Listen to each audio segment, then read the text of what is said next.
서기 1392년 7월 개경의 수창궁에는 무거운 침묵이 흐르고 있었습니다. 474년을 이어온 고려 왕조가 역사의 뒤안길로 사라지고 58세의 이성계가 마침내 조선 국왕에 추대된 지 불과 며칠이 지난 시점이었습니다. 새 왕조의 탄생을 축하하는 환호성과 음악소리가 궁궐 밖에서 울려 퍼졌지만 정작 태조 이성계의 마음속은 깊은 고민으로 가득했습니다. 그의 눈앞에는 고려사의 기록들이 펼쳐져 있었습니다. 왕건이 918년 개경을 도읍으로 정한 이래 이곳은 고려 왕조의 심장이었습니다. 하지만 이성계는 알고 있었습니다. 개경의 땅에는 이미 고려 왕조 500년의 기운이 깊이 스며들어 있다는 것을. 구체제의 잔재들이 여전히 곳곳에 도사리고 있고 무엇보다 이곳에서는 새 왕조가 진정한 정통성을 확립하기 어렵다는 것을 말입니다. 태조실록 1년 8월 13일의 기록을 보면 이성계는 즉위한 지 한 달여 만에 이미 천도 문제를 꺼내놓았습니다. 개경은 고려의 기운이 쇠진한 곳이다. 새 왕조가 500년을 이어가려면 새로운 땅의 생기가 필요하다는 것이 그의 주장이었습니다. 이는 단순히 행정적 편의나 군사적 이유를 넘어서는 훨씬 더 근원적인 문제였습니다. 당시 조선 초기 사회에서 풍수지리설은 단순한 미신이 아니었습니다. 그것은 하나의 세계관이자 우주와 인간, 자연과 국가가 어떻게 조화를 이루어야 하는지를 설명하는 철학체계였습니다.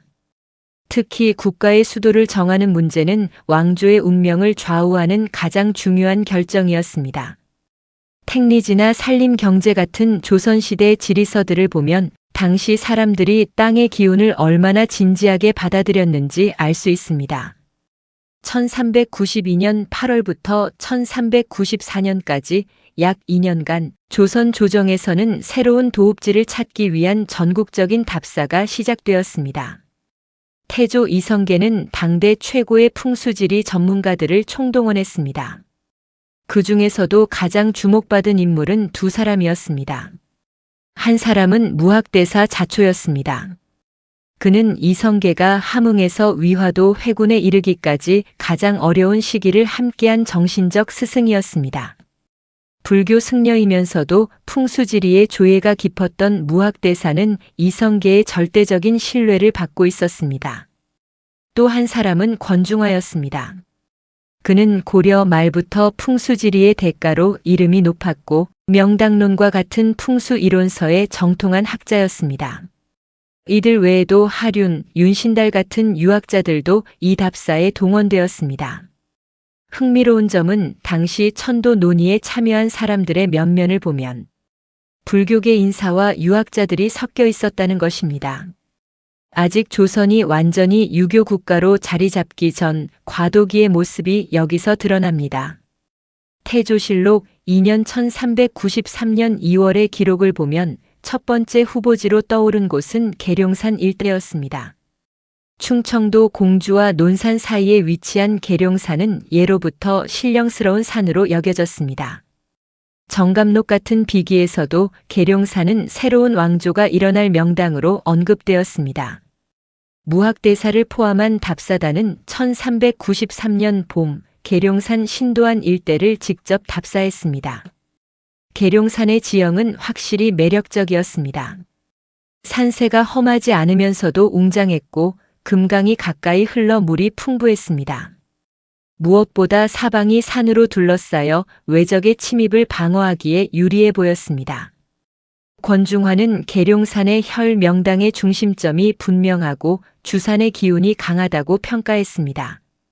태조 이성계는 이 보고를 받고 직접 계룡산으로 향했습니다.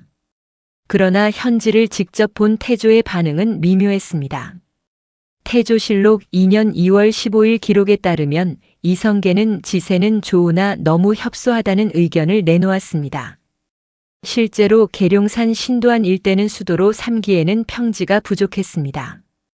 궁궐과 관아, 백성들의 집을 지을 만큼 넓은 터가 확보되지 않았던 것입니다.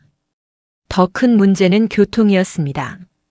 전국의 중심지로서 사통팔달의 길이 뻗어야 하는데 계룡산은 지리적으로 다소 치우쳐 있었습니다. 계룡산 계획이 무산되자 1393년 여름부터 새로운 후보지들이 속속 제시되었습니다. 충주, 진천, 평양 등이 거론되었습니다. 특히 평양은 고조선과 고구려의 옛 도읍지로서 역사적 정통성이 있었고 대동강을 끼고 있어 수운이 발달할 수 있다는 장점이 있었습니다.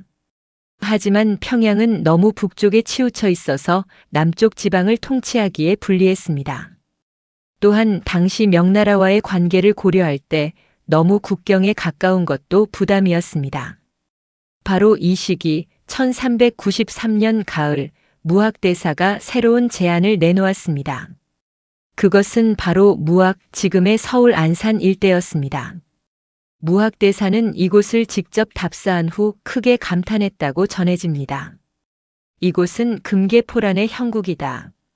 금빛 닭이 알을 품고 있는 형상으로 이보다 더 좋은 명당은 없다는 것이 그의 평가였습니다. 금계포란형은 풍수지리에서 최고의 길지로 꼽히는 형국입니다.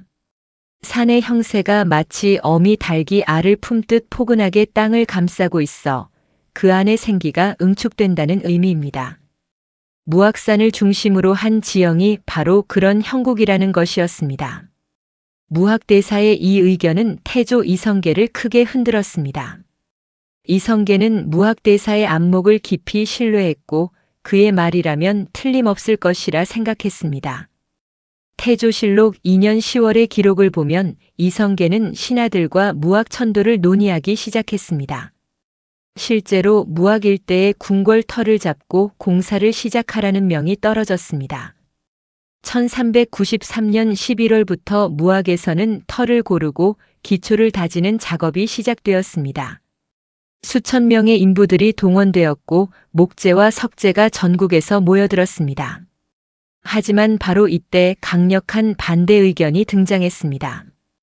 그 중심에는 정도전이 있었습니다.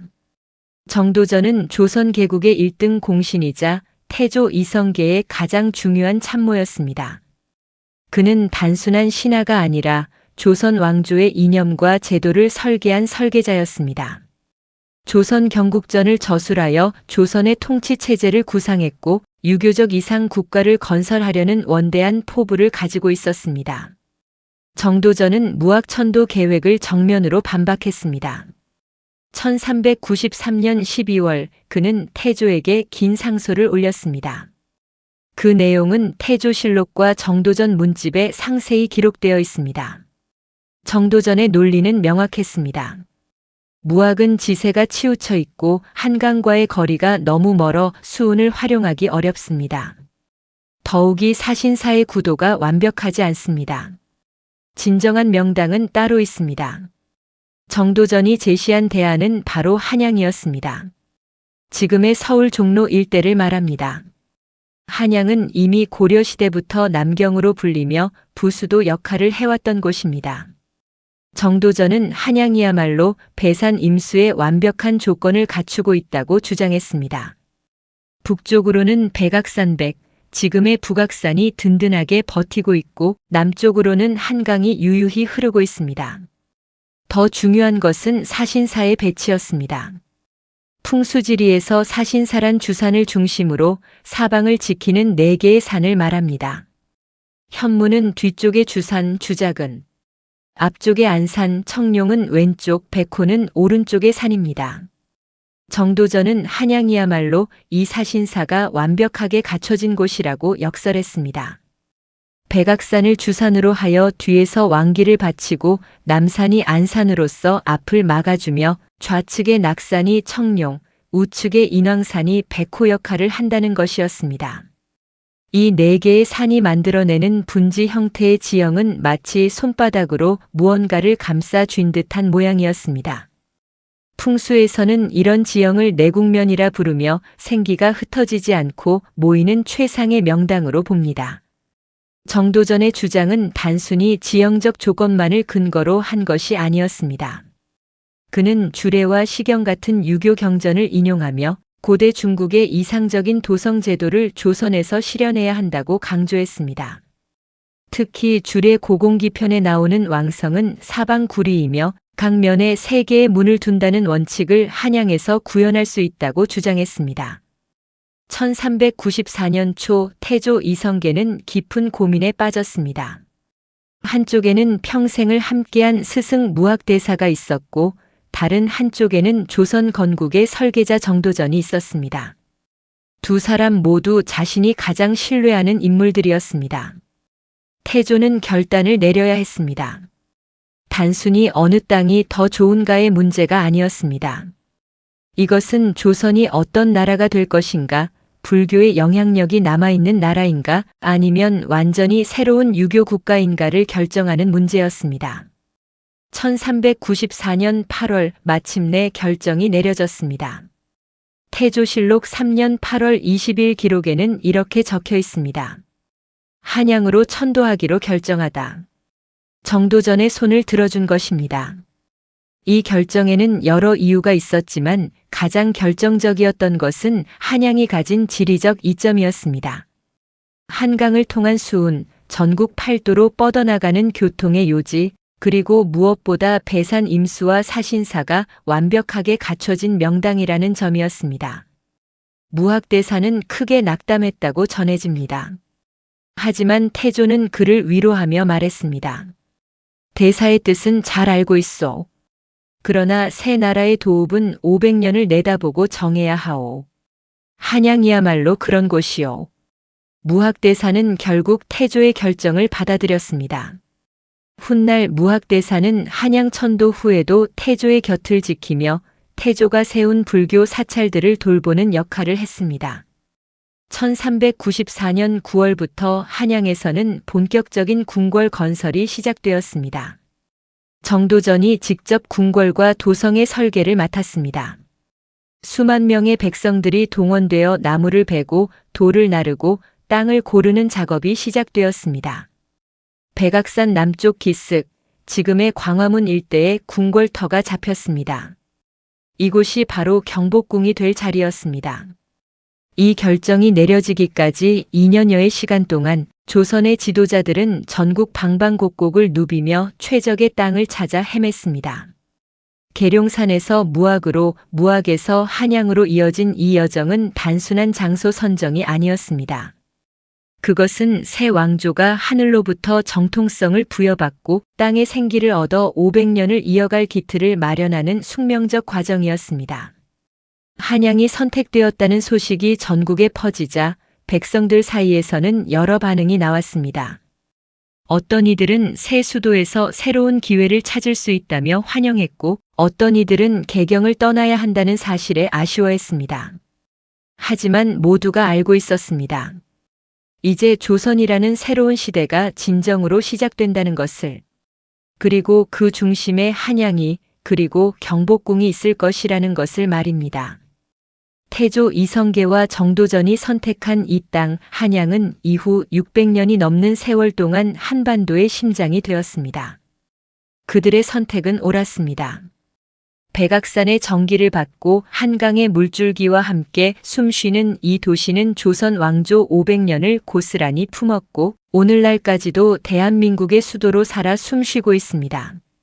1394년 가을 하늘이 내린 터를 찾아 헤매던 그들의 발걸음이 바로 이곳에서 멈춘 것입니다. 1394년 봄 한양과 무학을 두고 벌어진 논쟁은 단순한 풍수지리 해석의 차이가 아니었습니다. 그것은 조선이라는 새 왕조가 어떤 나라가 되어야 하는가를 둘러싼 두 개의 거대한 철학과 세계관의 충돌이었습니다. 한쪽에는 불교적 전통과 신비주의에 뿌리를 둔 무학대사가 있었고 다른 한쪽에는 철저한 유교 이념으로 무장한 정도전이 서 있었습니다. 태조실록 3년 1394년 3월 12일의 기록을 보면 조정에서는 천도 문제를 놓고 격렬한 논쟁이 벌어졌습니다. 무학대사 자초는 당시 72세의 고령이었지만 여전히 정정한 모습으로 태조 이성계 앞에 섰습니다. 그의 눈빛에는 확신이 가득했습니다. 전하, 무학이야말로 하늘이 정해준 명당입니다. 이곳은 금계 포란형으로 어미 닭이 알을 품듯 왕기를 품고 있는 땅입니다.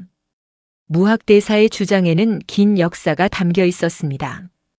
그는 원나라 연경에서 지공선사 밑에서 수학했고 인도와 중국 각지를 순례하며 불교뿐 아니라 풍수지리에도 깊은 조예를 쌓았습니다. 무학대사실록에 따르면 그는 1356년 고려로 돌아온 이후 전국의 명산대차를 두루 다니며 땅의 기운을 읽는 법을 체득했습니다. 특히 지리산 쌍계사에서 10년간 수도하며 한반도 산세의 흐름을 깨달았다고 전해집니다. 무학대사는 무학산의 지세를 직접 그림으로 그려 태조에게 보였습니다. 보시옵소서 전하. 무학산의 주맥이 북한산에서 뻗어내려와 이곳에서 맺혔습니다. 이것이 바로 혈입니다. 산의 형세가 마치 어미 닭이 날개를 펼쳐 새끼를 품은 듯하니 이곳에 궁궐을 세우면 왕조가 끊임없이 번창할 것입니다. 금계포란형은 풍수지리의 청호경과 금난경에서 극찬하는 명당 형국입니다. 당나라의 풍수대가 양균송이 저술한 감룡경에도 금계가 알을 품은 곳에 도읍을 정하면 천자가 대대로 이어진다는 구절이 있습니다. 무학대사는 이런 경전의 구절들을 인용하며 무학이야말로 고대 중국의 성현들이 말한 바로 그 땅이라고 역설했습니다. 태조 이성계는 무학대사의 말을 경청했습니다. 둘의 인연은 1383년 이성계가 함경도에서 여진족을 토벌하던 시절로 거슬러 올라갑니다. 동국여지 승남 함흥편에는 이런 기록이 있습니다. 당시 전투에서 어려움에 처한 이성계가 산중의 한 암자에서 무학대사를 만났고 대사의 조언으로 위기를 벗어났다는 것입니다. 이후 무학대사는 이성계의 정신적 스승이자 참모가 되었고 위화도 회군 1388년의 결단에도 영향을 미쳤다고 전해집니다. 그러나 정도전의 생각은 달랐습니다. 1342년생으로 당시 52세였던 정도전은 이성계보다 6살 아래였지만 조선 건국의 이념적 기초를 세운 핵심 인물이었습니다. 그는 목은 이색 문화에서 수학한 정통 성리학자였고 고려 말 권문 세족의 부패와 불교의 폐단을 직접 목격하며 개혁의 의지를 불태웠습니다. 1394년 3월 15일 정도전은 태조 앞에서 무학대사와 정면으로 맞섰습니다. 대사의 뜻은 잘 알겠으나 나라의 도읍을 정하는 일은 단순히 산의 형세만 보고 결정할 수 없습니다. 정도전의 목소리에는 힘이 실려 있었습니다. 그는 품에서 줄의 고공기편을 꺼내 펼쳤습니다. 여기 보시옵소서. 장인이 나라를 만들 때 사방 구리의 땅을 정하고 강면에 3개의 문을 낸다. 궁궐은 앞에 조정을 두고 뒤에 시장을 두며 왼쪽에 종묘를 오른쪽에 사직을 둔다고 했습니다. 이것이 바로 선왕들이 정한 도성의 제도입니다. 무학은 땅이 좁아 이런 제도를 온전히 구현할 수 없습니다. 정도전의 주장은 치밀했습니다. 그는 직접 무학과 한양을 여러 차례 답사하고 두 곳의 장단점을 꼼꼼히 기록해왔습니다. 삼봉집에 실린 한양 정도기를 보면 그의 분석이 얼마나 체계적이었는지 알 수 있습니다. 한양은 배산 임수의 완벽한 지세를 갖추었습니다. 백악산이 북쪽에서 궁궐을 바치고 한강이 남쪽으로 유유히 흐릅니다. 좌측에는 낙산이 청룡으로 우측에는 인왕산이 백호로 자리 잡았으며 남산이 안산으로 앞을 막아줍니다. 이것이 바로 사신사의 완벽한 배치입니다. 정도전은 단순히 지역만을 말한 것이 아니었습니다. 그는 한양의 역사적 정통성도 강조했습니다. 한양은 고구려 때 한산군이었고 신라 경덕왕 때는 한주였으며 고려 숙종 때는 남경으로 승격되어 이미 200년간 부수도 역할을 해왔습니다. 고려사 지리지를 보면 고려 문종이 남경의 땅을 보고 참으로 대업을 이룰 만한 땅이라 칭찬했다는 기록이 있습니다. 정도전의 이런 주장 뒤에는 더 깊은 정치적 의도가 숨어 있었습니다. 그는 조선을 고려와는 완전히 다른 순수한 유교 국가로 만들고자 했습니다. 무학대사가 대표하는 불교적 풍수는 정도전이 보기에 구시대의 유물이었습니다. 새 왕조는 주례와 예기에 근거한 합리적이고 체계적인 원칙으로 세워져야 했습니다. 1394년 4월 논쟁은 더욱 치열해졌습니다. 조정의 신하들도 두 파로 나뉘었습니다. 남은 심효생 같은 일부 신하들은 무학대사의 편을 들었습니다. 이들은 대부분 불교에 우호적이거나 태조와 오랜 인연이 있는 무신 출신들이었습니다. 반면 조준, 하륜, 윤소종 같은 유학자들은 정도전을 지지했습니다. 태조실록 3년 4월 8일의 기록은 당시 분위기를 생생히 전합니다. 대신들이 대궐들에 모여 천도 문제를 논했다. 무학대사는 무학이 금계포란형이라 주장하고 정도전은 한양이 사신사를 갖추었다고 맞섰다. 논쟁이 해질 무렵까지 이어졌으나 결론을 내지 못했다. 바로 이때 정도전은 결정적인 카드를 꺼냈습니다. 그는 하륜과 함께 밤을 새워 한양의 실측 지도를 작성했습니다. 당시로서는 획기적인 작업이었습니다. 이 지도에는 백악산에서 시작하여 남산에 이르는 산줄기, 청계천의 물줄기, 그리고 궁궐과 관할을 배치할 수 있는 평지의 면적이 상세히 표시되어 있었습니다. 1394년 4월 20일 정도전은 이 지도를 들고 태조 앞에 나아갔습니다. 전하, 이것이 한양의 실제 지형입니다. 궁궐을 백악산 남쪽 기슭에 세우면 앞으로는 육조거리를 내고 좌우로 종묘와 사직을 배치할 수 있습니다. 궁궐 남쪽으로는 넓은 평지가 펼쳐져 백성들의 집과 시전을 조성할 수 있습니다. 무학은 이런 배치가 불가능합니다. 정도전의 설명은 구체적이고 설득력이 있었습니다. 그는 한양의 인구 수용 능력, 교통의 편의성, 한강을 통한 수운의 이점까지 낱낱이 분석해 보였습니다. 한강을 통해 충청도와 경상도의 세곡을 실어 나를 수 있고 강화도와 서해로 이어지는 수로를 확보할 수 있습니다. 전국 8도에서 한양으로 통하는 길이 사통팔달로 뻗어 있으니 이곳이야말로 천하의 중심입니다. 무학대사는 정도전의 이런 실리적 접근에 대해 우려를 표했습니다. 정승의 말씀도 일리가 있으나 땅의 기운은 눈에 보이는 것만으로 판단할 수 없습니다. 무학의 생기는 한양보다 강합니다. 풍수의 원리를 무시하고 인위적으로 도읍을 정하면 후환이 있을 것입니다. 하지만 정도전은 물러서지 않았습니다. 대사께서 말씀하시는 생기란 무엇입니까?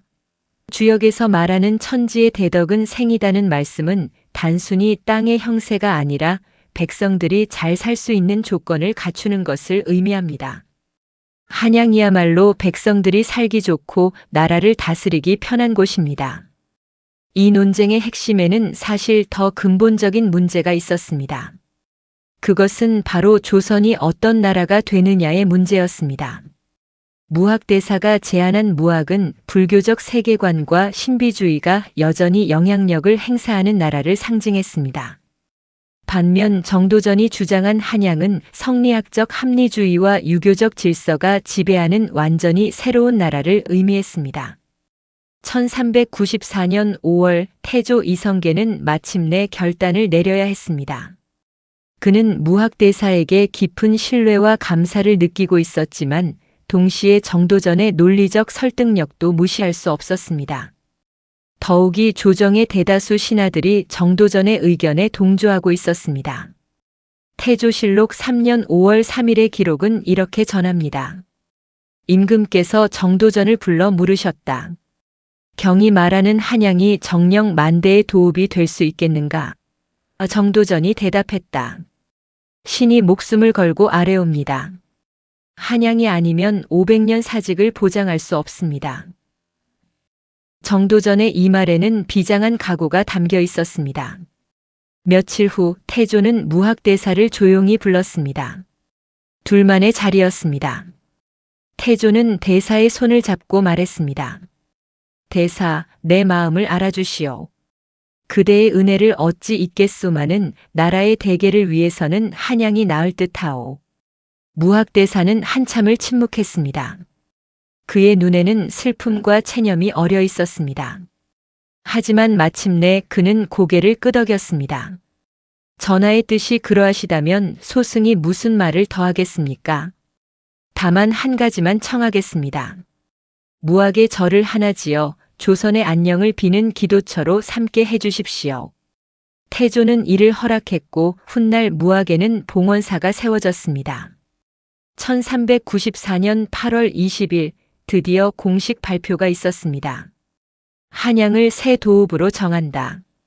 이 결정과 함께 정도전은 한양 천도의 총책임자로 임명되었습니다.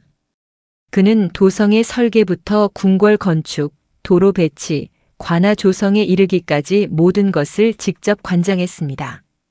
정도전의 승리는 단순히 풍수 논쟁에서 이긴 것이 아니었습니다. 그것은 조선이 유교 국가로 가는 길을 확정한 역사적 전환점이었습니다. 불교적 전통과 신비주의는 뒤로 물러나고 합리주의와 제도가 앞으로 나섰습니다. 한양의 선택은 곧 정도전이 꿈꾸던 이상 국가로 가는 첫걸음이었습니다. 하지만 무학대사도 완전히 배제된 것은 아니었습니다. 태조는 그를 왕사로 예우했고 조계사를 비롯한 여러 사찰의 건립을 허락했습니다. 무학대사는 한양 천도 후에도 태조의 곁을 지키며 왕실의 안녕을 위해 기도하는 역할을 계속했습니다. 1394년 가을부터 한양에서는 본격적인 건설이 시작되었습니다. 백악산 남쪽 기슭에 궁궐터가 잡혔고 정도전은 이 궁궐의 이름을 경복궁이라 지었습니다. 시경 대하 기취편의 기취이주 기포이덕 군자만년 계의경복괴 즉 이미 술에 취하고 덕에 배부르니 군자가 만년토록 큰 복을 누리리라는 구절에서 따온 이름이었습니다. 무학대사와 정도전의 대결은 표면적으로는 한양과 무학 사이의 선택이었지만 본질적으로는 조선이라는 나라의 정체성을 둘러싼 투쟁이었습니다. 그리고 그 승자는 정도전이었습니다. 이 승리를 통해 조선은 불교 국가 고려와는 완전히 다른 성리학을 국시로 하는 유교 왕국으로 나아갔습니다. 한양 한복판에 세워질 경복궁은 바로 그 새로운 시대의 상징이 될 것이었습니다. 1394년 9월 한양 천도가 확정되고 정도전이 궁궐 건설의 총책임자로 임명된 직후 그는 가장 먼저 백악산 기슭으로 향했습니다. 이른 아침 아직 가을 안개가 걷히지 않은 시각이었습니다. 정도전은 혼자 산자락을 천천히 걸으며 땅의 기운을 느끼고 산세의 흐름을 읽으려 애썼습니다. 그의 손에는 나침반과 측량 도구 그리고 관시지리지몽과 명산론 같은 풍수 서적들이 들려 있었습니다. 정도전이 서 있던 자리는 지금의 경복궁 근정전 터 부근이었습니다. 그는 북쪽을 바라보았습니다. 백악산의 웅장한 모습이 눈앞에 펼쳐졌습니다. 높이 342m의 이 산은 한양 분지를 병풍처럼 둘러싼 4개의 산 중에서 가장 중요한 주산이었습니다. 택리지에 기록된 바에 따르면 백악산은 북한산의 정기가 남쪽으로 뻗어내려와 맺힌 곳이었습니다. 풍수지리에서 주산은 집이나 궁궐의 뒤쪽에 위치하여 든든한 배경을 이루는 산을 말합니다. 이는 사신사 중 현무에 해당합니다. 현무는 북방을 지키는 신령한 거북과 뱀의 합체된 형상으로 안정과 보호를 상징합니다. 정도전은 백악산이야말로 조선 왕조를 500년간 든든히 받쳐줄 완벽한 현무라고 확신했습니다.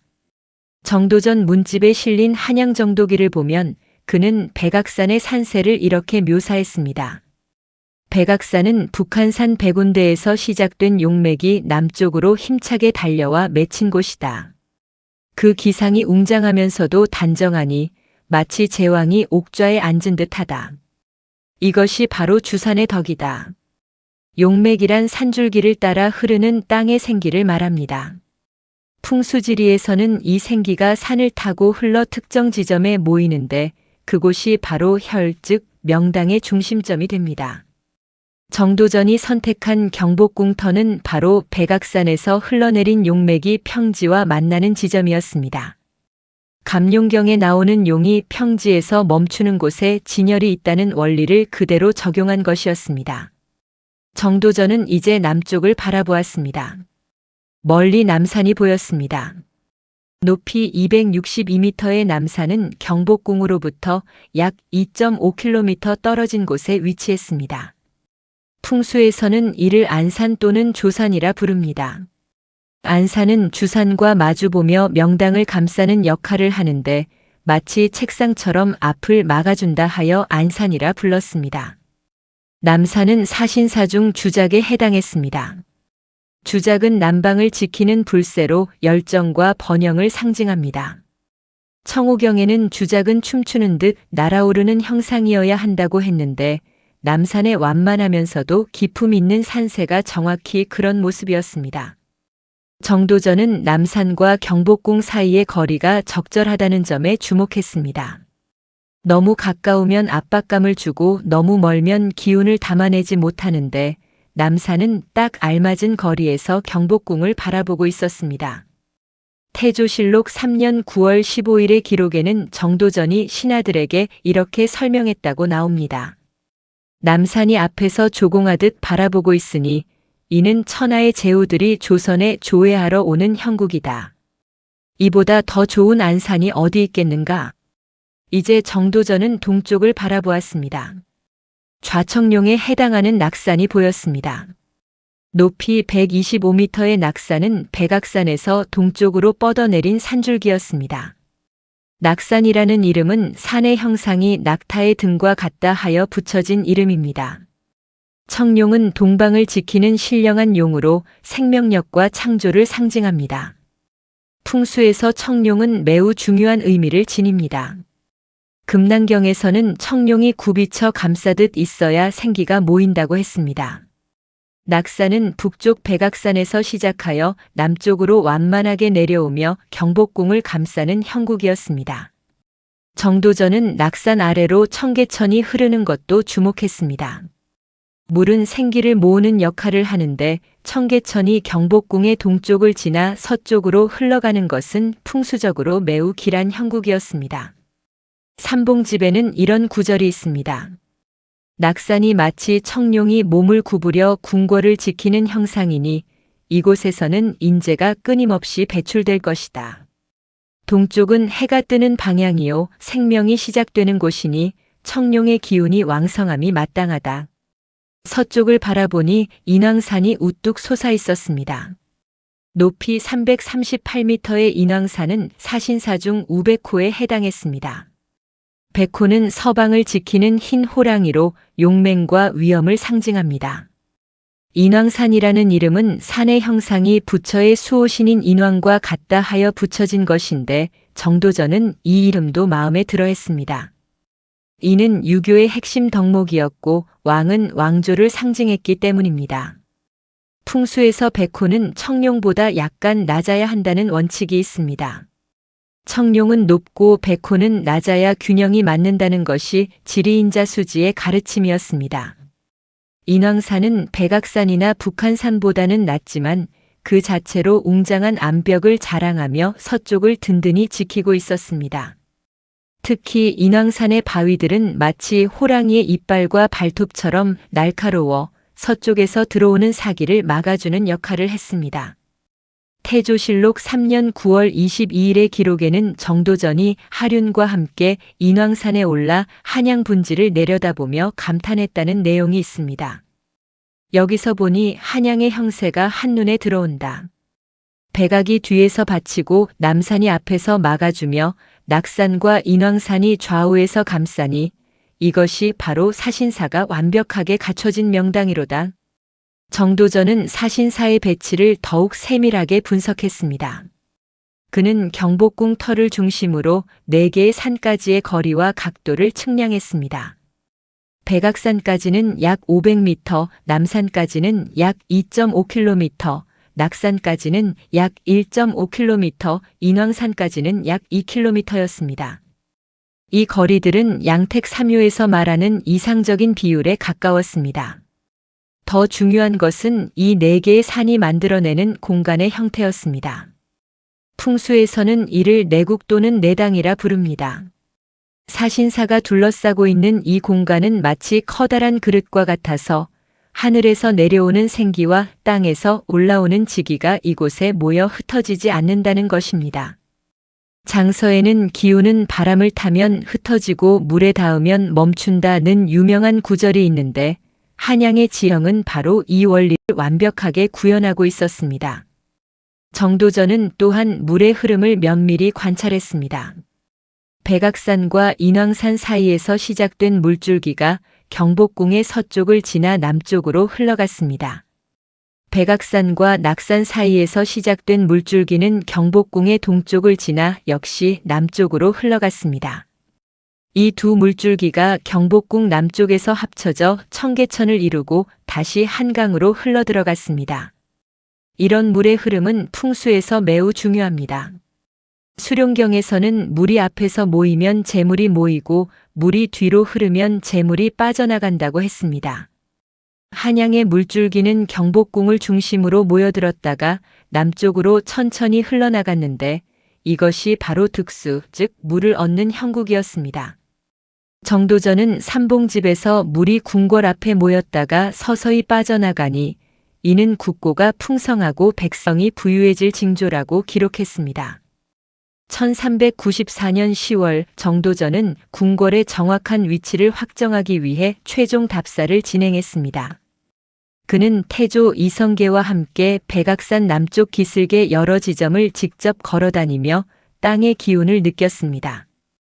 풍수에서는 혈을 찾는 것이 가장 중요한데 혈이란 생기가 가장 강하게 응축된 한 점을 말합니다.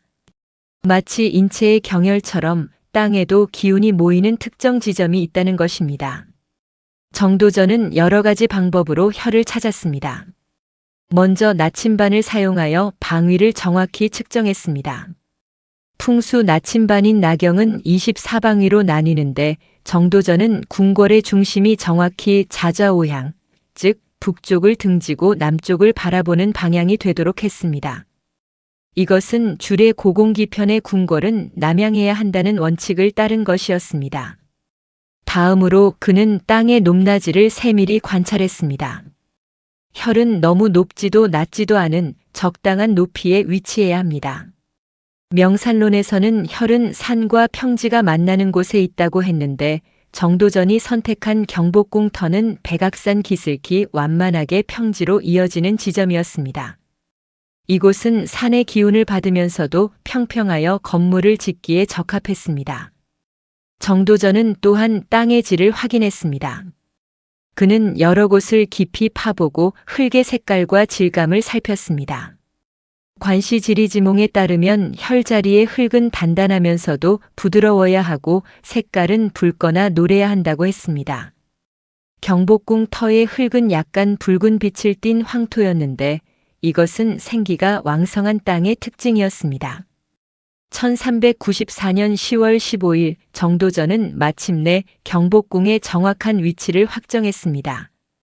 태조실록의 기록에는 정도전이 백악산 남쪽 500보 지점에 혈을 정하고 여기를 궁궐의 중심으로 삼았다고 나옵니다. 이곳이 바로 훗날 근정전이 세워질 자리였습니다. 정도전은 이 혈을 중심으로 궁궐 전체의 배치를 구상했습니다. 주례의 원칙에 따라 궁궐 앞에는 조정을 두고 왼쪽에는 종묘를, 오른쪽에는 사직단을 배치하기로 했습니다. 궁궐의 중심축은 백악산에서 남산으로 이어지는 일직선상에 놓였습니다. 이 중심축을 따라 북쪽에서부터 강령전, 왕의 침전, 사정전, 편전, 근정전, 그리고 광화문이 차례로 배치될 예정이었습니다.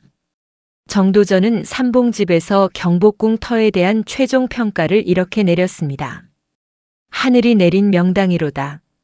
백악이 주산이 되어 왕기를 바치고 남산이 안산이 되어 복을 담아주며 낙산과 인왕산이 좌우에서 보호하니 사신사의 이치가 완벽하다. 청계천과 한강이 앞에서 물을 모아주니 득수의 형국 또한 훌륭하다. 이곳에 궁궐을 세우면 조선은 반드시 500년을 누릴 것이다. 그의 예언은 적중했습니다. 경복궁은 1395년에 완공되었고 조선 왕조는 정확히 500년을 이어갔습니다. 백악산, 남산, 낙산, 인왕산으로 둘러싸인 이명당은 조선의 심장이 되었고 오늘날까지도 대한민국의 수도 서울의 중심으로 남아 있습니다. 정도전이 사신사의 원리로 설계한 경복궁터는 단순히 풍수적으로 좋은 땅이 아니었습니다. 그것은 하늘과 땅, 자연과 인간이 조화를 이루는 우주적 질서를 땅 위에 구현한 것이었습니다.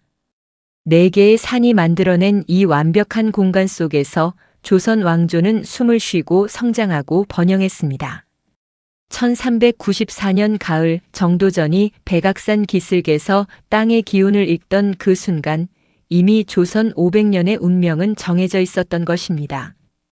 1394년 11월 경복궁의 위치가 확정되고 본격적인 건설이 시작될 무렵 정도전은 또 다른 중대한 과제에 직면했습니다. 궁궐의 이름을 무엇으로 지을 것인가, 그리고 궁궐 안의 수많은 전각들에는 어떤 이름을 붙일 것인가 하는 문제였습니다. 이는 단순히 건물의 명칭을 부여하는 일이 아니었습니다. 그것은 조선 왕조가 어떤 철학적 기반 위에 서 있는지, 왕권이 어디에서 유래하는지를 선언하는 중요한 작업이었습니다. 정도전은 깊은 밤 촛불을 켜놓고 서책들과 씨름했습니다. 그의 책상 위에는 시경, 서경, 주례 같은 유교, 경전들과 함께 사기천관서, 진서천문지, 보천과 같은 천문학 서적들이 펼쳐져 있었습니다. 정도전은 이미 답을 알고 있었습니다. 조선의 궁궐은 하늘의 별자리를 본떠 지어져야 한다는 것을 말입니다. 태조실록 3년 11월 3일의 기록에는 이런 내용이 있습니다. 정도전이 상소를 올려 말하기를 궁궐의 이름은 마땅히 하늘의 뜻에 따라 지어야 합니다. 천상의 별자리가 땅에 구현되어야 왕의 권위가 확립됩니다라고 했다. 이것이 바로 천상열차분야지도 사상의 핵심이었습니다. 정도전이 주목한 것은 자미원이었습니다. 자미원은 중국 고대 천문학에서 하늘을 3원으로 나눈 것 중 가장 중요한 영역이었습니다. 3원이란 자미원, 태미원, 천시원을 말하는데 이 중 자미원은 북극성을 중심으로 한 하늘의 중앙 궁궐이었습니다. 사기천관서에는 자궁은 천재가 거처하는 곳이다라고 명시되어 있습니다.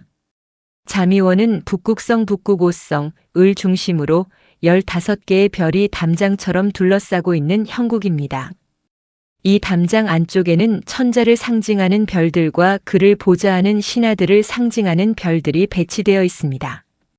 정도전은 바로 이 자미원의 구조를 지상의 궁궐로 옮겨오려 했습니다. 왕이 거처하는 궁궐이 곧 하늘의 자미원이며 왕은 곧 하늘의 천재라는 것을 건축으로 구현하려 한 것입니다. 1394년 12월 정도전은 태조 이성계에게 자신의 구상을 설명했습니다. 그는 먼저 경복궁이라는 이름을 제안했습니다. 이 이름은 앞서 언급했듯 시경대하 기취편의 군자만년 계의경복, 즉 군자가 만년토록 큰 복을 누리리라는 구절에서 따온 것이었습니다. 태조는 이 이름을 크게 마음에 들어했습니다. 태조실록 3년 12월 20일 기록에는 상께서 크게 기뻐하시며 경복이라는 이름이 참으로 좋구나. 큰 복을 받아 만년토록 이어지길 바란다고 하셨다고 적혀 있습니다. 하지만 정도전의 진짜 의도는 더 깊은 곳에 있었습니다. 경복궁이라는 이름 자체도 중요했지만 궁궐 내부의 전각 이름들을 통해 자미원 사상을 완벽하게 구현하는 것이 그의 목표였습니다. 그는 궁궐의 정전, 즉 가장 중요한 건물의 이름을 근정전이라 지었습니다. 근정이라는 말은 서경 대우모편에 나오는 만기유정 무일불근, 즉 만가지 일이 모두 정사이니 하루도 부지런하지 않음이 없어야 한다는 구절에서 나왔습니다. 이는 왕이 게으름 없이 나라를 다스려야 한다는 의미였습니다. 하지만 동시에 근정전이라는 이름에는 천문학적 의미도 담겨 있었습니다. 자미원의 중심에는 제좌라는 별이 있습니다. 이는 천재가 앉는 옥좌를 상징하는 별로 북극성 바로 옆에 위치합니다. 근정전은 바로 이 제좌를 지상에 구현한 것이었습니다. 왕이 근정전의 옥좌에 앉는 것은 곧 하늘의 천재가 제좌에 앉는 것과 같은 의미를 지녔습니다. 정도전은 삼봉집에서 이렇게 적었습니다. 근정전은 왕이 만조백관의 조화를 받는 곳이니 이는 천상의 제자와 같다. 왕이 이곳에 앉으면 하늘과 땅이 하나가 되는 것이다. 근정전 뒤편에는 사정전이 배치되었습니다. 사정이란 정사를 깊이 생각한다는 뜻으로 이곳은 왕이 신하들과 일상적인 정무를 논의하는 편전이었습니다. 사정전의 위치는 근정전보다 북쪽, 즉 백악산에 더 가까운 곳이었습니다. 이는 천문학적으로도 의미가 있었습니다. 자미원에서 제좌 북쪽에는 북극 오성이 있는데 이는 천재를 가까이에서 모시는 근신들을 상징했습니다. 사정전은 바로 이 북극 오성의 개념을 반영한 것이었습니다. 1395년 초 궁궐 건설이 본격화되면서 정도전은 더 많은 전각들의 이름을 정해야 했습니다. 왕의 침전에는 강령전이라는 이름을 붙였습니다.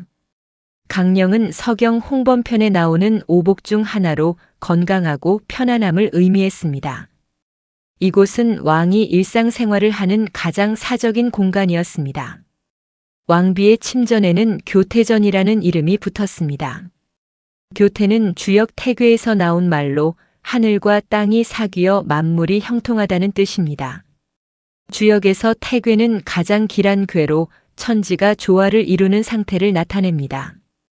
교태전이라는 이름에는 왕과 왕비가 조화를 이루어 왕실의 번영을 가져온다는 의미가 담겨 있었습니다. 흥미로운 점은 이 모든 이름들이 자미원의 별자리와 연결되어 있다는 것입니다. 자미원 안에는 4개라는 별이 있는데 이는 궁궐 내부의 계단을 상징합니다.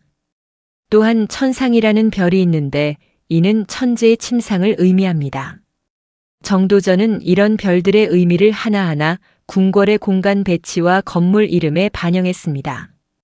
태조실록 4년 1395년 2월의 기록을 보면 정도전이 천문학자 유방택과 함께 밤하늘을 관측하며 궁궐 설계를 논의했다는 내용이 있습니다. 유방택은 고려 말부터 천문 관측에 종사한 전문가로 1395년에 제작된 천상열차 분야지도 석각의 제작에도 참여한 인물입니다. 정도전은 그와 함께 자미원의 별들을 하나하나 확인하며 각 별의 위치와 의미를 궁궐 배치에 어떻게 적용할지 고민했습니다. 특히 정도전이 주목한 것은 자미원의 좌우번이었습니다. 이는 자미원을 둘러싼 담장 역할을 하는 별들로 좌번에는 8개의 별이, 우번에는 7개의 별이 있습니다. 정도전은 이를 궁궐의 좌우 행각으로 구현했습니다. 경복궁의 근정전 좌우에는 긴 복도 같은 건물들이 배치되는데 이것이 바로 자미원의 좌우번을 본뜬 것이었습니다. 1395년 5월 정도전은 궁궐의 정문 이름을 정해야 했습니다. 그는 이 문에 광화문이라는 이름을 붙였습니다. 광화는 주역 관괴의 관국지광 이용비누왕, 즉 나라의 빛을 보니 왕에게 나아가 빈객이 되는 것이 이롭다는 구절에서 나온 말입니다. 이는 왕의 덕이 빛처럼 사방에 퍼져 천하의 인재들이 모여든다는 의미였습니다. 하지만 광화문에도 천문학적 의미가 숨어 있었습니다. 자미원의 정문에 해당하는 별자리가 있는데 이를 단문 또는 천문이라 불렀습니다. 사기 천관서에는 단문은 천자가 출입하는 문이다라고 설명되어 있습니다.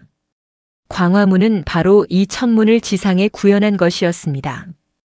왕이 광화문을 통해 궁궐에 들어가는 것은 천재가 천문을 통해 자미원에 들어가는 것과 같았습니다. 경복궁의 동문에는 건춘문이라는 이름이, 서문에는 영추문이라는 이름이 붙었습니다. 건추는 봄을 세운다는 뜻으로 동쪽이 해가 뜨고 만물이 생동하는 방향임을 상징했습니다. 영추는 가을을 맞이한다는 뜻으로 서쪽이 해가 지고 결실을 맺는 방향임을 나타냈습니다. 이는 주례의 사계절 개념과도 연결되었습니다. 북문에는 신무문이라는 이름이 붙었습니다. 신무는 주역 건괴의 천행건 군자이자 강불식 다음에 나오는 개념으로 신묘한 무, 즉 덕으로 천하를 평정함을 의미했습니다. 북문은 백악산과 가장 가까운 문으로 주산의 기운이 들어오는 곳이었습니다. 신무문이라는 이름은 이 신성한 기운을 상징했습니다. 1395년 9월 경복궁이 대부분 완공되어 가던 무렵 정도전은 태조에게 최종 보고를 올렸습니다. 태조실록 4년 9월 29일 기록에는 정도전의 긴 상소문이 실려 있습니다. 그 내용의 일부를 보면 이렇습니다. 신이 삼가 아래옵니다. 경복궁의 건축이 거의 마무리되었습니다. 이 궁궐은 단순히 전하께서 거처하시는 곳이 아니옵니다. 이는 하늘의 자미원을 땅에 옮겨놓은 것이옵니다. 근정전은 하늘의 제좌요, 사정전은 북국 오성이며 강령전은 천상의 침전이옵니다. 광화문은 하늘의 천문이요, 건춘문과 영추문은 사계절의 운행을 상징하옵니다. 정도전은 계속해서 설명했습니다. 전하께서 근정전에 오르시면 이는 천재께서 제좌에 오르심과 같습니다. 만조백관이 뜰에 늘어서 조화를 올리면 이는 하늘의 별들이 북극성을 중심으로 회전하는 것과 같습니다. 이로써 조선의 왕권은 하늘로부터 직접 유래한다는 것이 분명해집니다. 태조는 정도전의 보고를 듣고 크게 감동했다고 전해집니다. 하늘의 별자리를 땅에 옮겨놓는다는 웅대한 구상, 그리고 그것을 실제로 구현해낸 정도전의 능력에 감탄한 것입니다. 태조는 정도전에게 이렇게 말했습니다.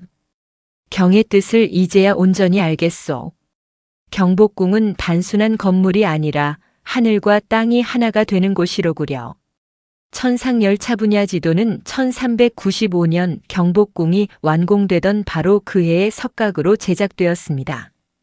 이 천문도에는 1467개의 별이 새겨져 있는데 그 중에서도 자미원의 별들이 가장 중심에 배치되어 있습니다. 이 천문도와 경복궁은 같은 해에 완성되었다는 점이 의미심장합니다. 하늘의 질서를 돌에 새기는 동시에 그것을 땅 위의 건축물로 구현한 것입니다. 정도전의 이런 설계 철학은 단순히 상징적인 의미만 가진 것이 아니었습니다. 그것은 조선 왕조의 정통성을 확립하는 정치적 도구이기도 했습니다. 왕이 하늘의 천재와 같다는 것을 건축으로 증명함으로써 왕권에 대한 도전을 원천적으로 차단하려 한 것입니다. 또한 신하들에게는 자신들이 하늘의 별처럼 각자의 위치에서 왕을 중심으로 움직여야 한다는 질서 의식을 심어주었습니다. 삼봉집의 경복궁기를 보면 정도전은 이렇게 결론짓습니다. 하늘의 자미원이 땅의 경복궁이 되었다. 북극성이 움직이지 않고 뭇별들이 그를 중심으로 도는 것처럼 왕은 근정전에 앉아 움직이지 않고 천하의 일이 저절로 다스려질 것이다. 이것이 바로 무의치 하지 않아도 다스려지는 경지이다. 1395년 10월 5일 경복궁 낙성식이 거행되었습니다. 태조 이성계는 광화문을 통해 궁궐로 들어가 근정전에 올랐습니다. 만조백관이 뜰에 늘어서 309 고두레를 올렸습니다. 그 순간 정도전이 구상했던 하늘과 땅의 일치가 완성되었습니다. 지상의 왕이 하늘의 천재가 되고 땅 위의 궁궐이 하늘의 자미원이 되는 순간이었습니다. 경복궁은 이후 200년간 조선 왕조의 중심이 되었습니다. 비록 임진왜란으로 소실되었다가 고종 때 중건되는 우여곡절을 겪었지만 그 기본 설계는 정도전이 구상한 자미원 사상을 고스란히 간직했습니다. 오늘날 경복궁을 거닐 때 우리는 단순히 옛 건물을 보는 것이 아닙니다. 우리는 하늘의 별자리가 땅에 내려앉은 우주적 질서를 걷고 있는 것입니다. 1395년 가을 정도전이 밤하늘의 자미원을 올려다보며 꿈꾸었던 그 장엄한 비전이 600년이 지난 지금도 경복궁의 돌과 나무 속에 살아 숨쉬고 있습니다. 1395년 10월 5일 아침 경복궁 낙성식을 불과 몇 시간 앞둔 시각이었습니다. 정도전은 홀로 근정전 안으로 들어갔습니다.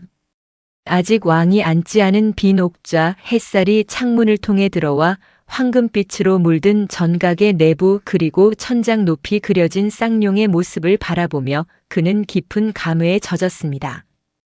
지난 1년여 동안 자신이 쏟아부은 모든 철학과 이상이 이 건물 하나에 응축되어 있었기 때문입니다. 근정전은 단순한 건물이 아니었습니다.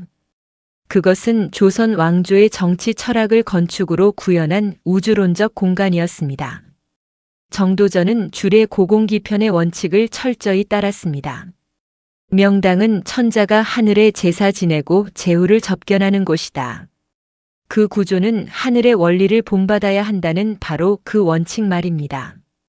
근정전의 규모부터가 압도적이었습니다. 정면 5칸, 측면 5칸으로 총 25칸의 면적을 자랑하는 이 건물은 당시 조선에서 가장 큰 단일 건축물이었습니다. 태조실록 4년 9월 기록에는 근정전의 높이가 하늘을 찌를 듯하고 그 넓이가 100명이 들어가도 넉넉하다고 묘사되어 있습니다. 실제로 근정전의 지붕 용마루까지의 높이는 약 23m에 달했는데 이는 현대 건물로 치면 7층 높이에 해당합니다. 정도전이 근정전 설계에서 가장 공을 들인 부분은 바로 기단이었습니다. 근정전은 2층 기단 위에 세워졌는데 이 기단의 의미는 단순히 건물을 높이 올리는 것 이상이었습니다. 삼봉집 근정전기를 보면 정도전은 이렇게 설명합니다. 근정전의 2층 기단은 천지를 상징한다. 아래층 기단은 땅을 뜻하고 위층 기단은 하늘을 뜻한다. 왕이 이 기단 위에 서면 천지의 중간, 즉 천지인 삼재의 중심에 위치하게 된다. 아래층 기단의 높이는 약 1.5m였고 위층 기단은 약 1m였습니다. 합쳐서 2.5m가 넘는 높이였는데 이는 백성들이 올려다보게 만드는 효과가 있었습니다. 하지만 이것은 단순히 위압감을 주기 위한 것이 아니었습니다. 주역의 원리에 따르면 하늘은 위에 있고 땅은 아래에 있으며 인간은 그 중간에서 하늘과 땅을 매개하는 존재입니다.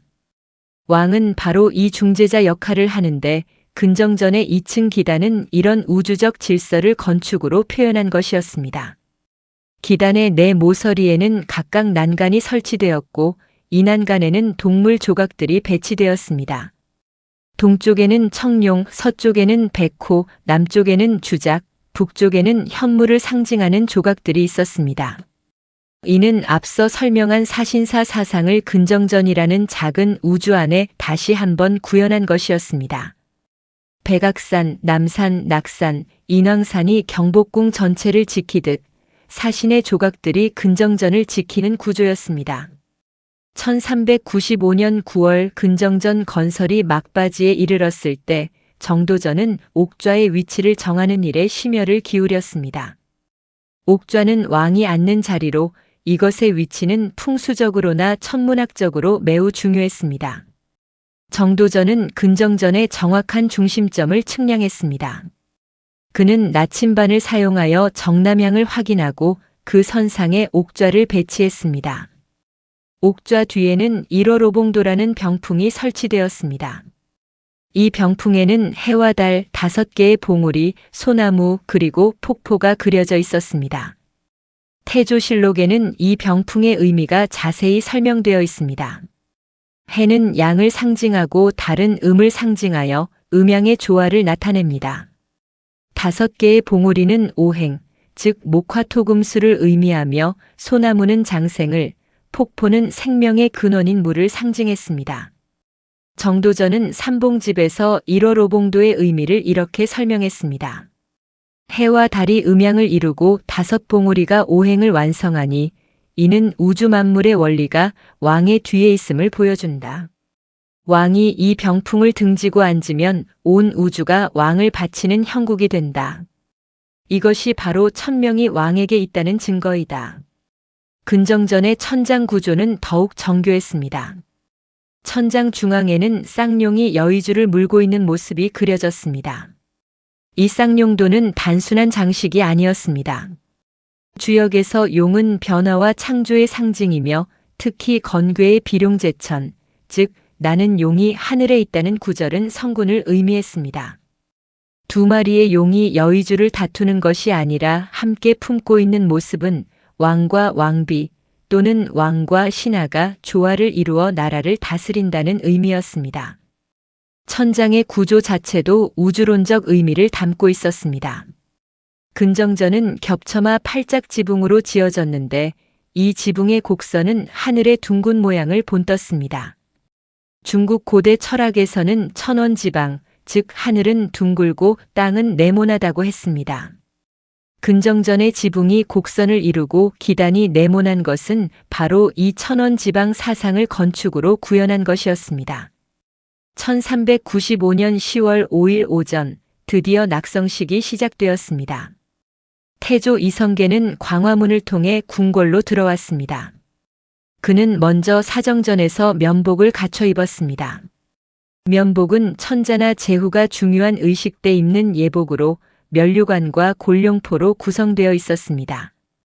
태조실록 4년 10월 5일 기록에는 상께서 면복을 갖추시니 그 위엄이 하늘과 같았다고 묘사되어 있습니다. 태조는 사정전을 나와 근정전으로 향했습니다. 근정전 앞뜰에는 이미 문무백관이 도열해 있었습니다.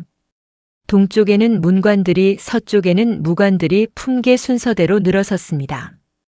이것도 주례의 원칙을 따른 것이었습니다. 좌문우무, 즉 왼쪽에 문을 두고 오른쪽에 무를 둔다는 원칙이었습니다. 여기서 좌우는 왕의 입장에서 본 것이므로 실제로는 동쪽이 문관, 서쪽이 무관이었습니다. 태조가 근정전의 계단을 오르기 시작했습니다. 근정전으로 올라가는 계단은 세 곳에 있었습니다. 중앙의 계단은 어도라 하여 오직 왕만이 사용할 수 있었습니다. 이 어도의 중앙에는 용무늬가 새겨진 돌판이 있었는데 이를 답도라고 불렀습니다. 좌우의 계단은 신하들이 사용했습니다. 태조가 한 계단 한 계단 오를 때마다 아래 뜰에 늘어선 신하들은 무릎을 꿇었습니다. 이것은 단순한 예식이 아니었습니다. 왕이 계단을 오르는 것은 상징적으로 땅에서 하늘로 올라가는 과정을 의미했습니다. 아래층 기단은 땅지, 위층 기단은 하늘천, 그리고 근정전 내부는 천지를 초월한 신성한 공간이었습니다. 왕이 이 과정을 거쳐 옥좌에 앉는다는 것은 인간이 신성에 이르는 의식이자 의례였습니다. 태조가 마침내 근정전 안으로 들어가 옥좌에 앉았습니다.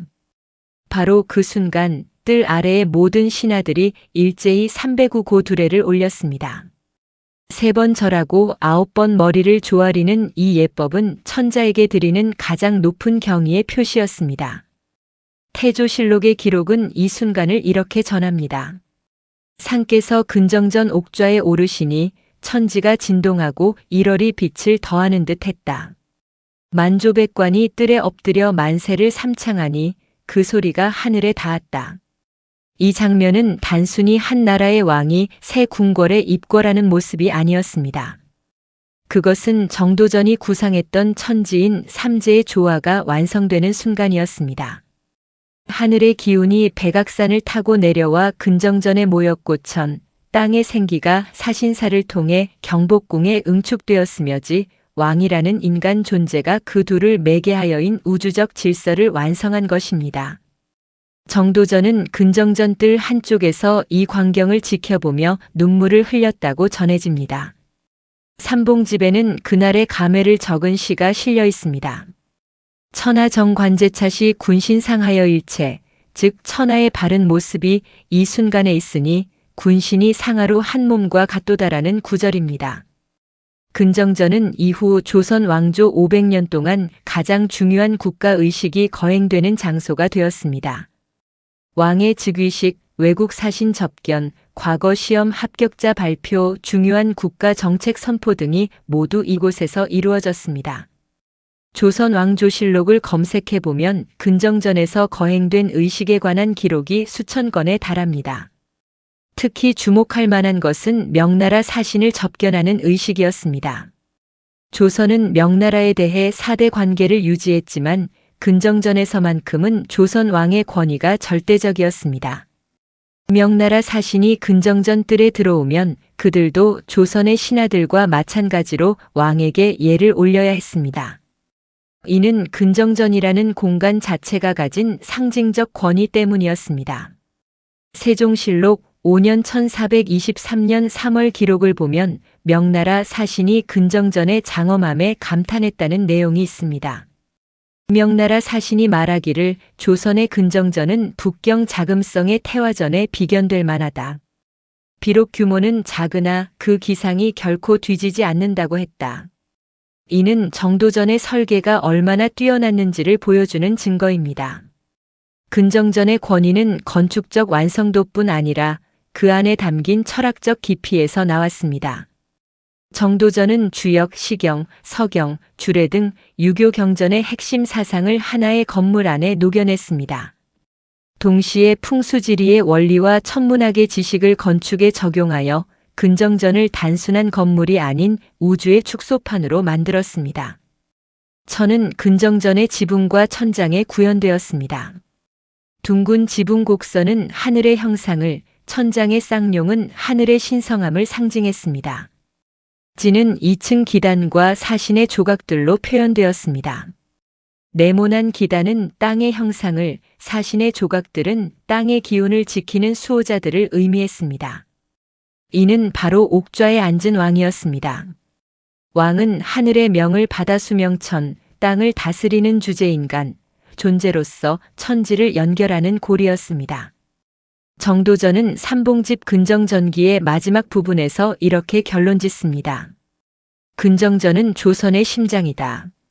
여기서 왕이 부지런히 정사를 돌보면 근정, 하늘의 뜻이 땅에 이루어지고 땅의 기운이 백성에게 미치며 백성의 마음이 하늘에 닿는다.